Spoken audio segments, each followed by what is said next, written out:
L-arranġamenti tat traffiku li saru fl-aħħar ġimgħat fit-toroq tal-Mellieha mill-Kunsill Lokali u minn Transport Malta ħolqu mhux biss konġestjoni għas-sewwieqa imma wkoll problemi għan-negozji.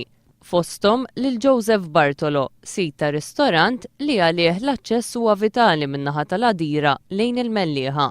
Ma News jgħid li l-komunità kummerċjali qed tiġi affettwata ħażin bid-devjazzjonijiet li ġew imposti għat-traffiku. Dana jekk turist ġie hawn Malta u ma jafx fejn sejjer u għaddej qudiem il-ħanut, jista' jaqaf jara l-menu jgħid jiena ħanidħol hawnhekk, imma jekk mhux ħajgħaddi minn hawnhekk laqas biss ħajara l-post fejn qiegħed u barra minn hekk l-aċċess għall-Mellieha qed jinqata' għal kollox. Fil-bidu tat-tela mill-għadira, Transport Malta għamlet diversi barrikati b'uffiċjal tagħha jżomm karozzi milli jgħaddu lejn iċ-ċentru tal-Mellieha.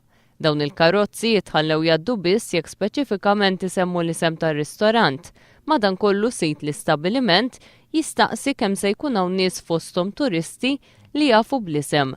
Jirriżulta li minkejja li fl-aħħar sigħat Transport Malta ħabbret tibdil fl-arranġamenti tat-toroq tal-Mellieha, il-problemi għadhom jippersistu. Qegħdin fawissu u kulħadd l-istess kelma li l-business huwa ħażin ħafna fis-settur tagħna. U iktar ma jagħmlu affarijiet biex ixekkluh dan it-tip, iktar ħankunu ħażin aħna.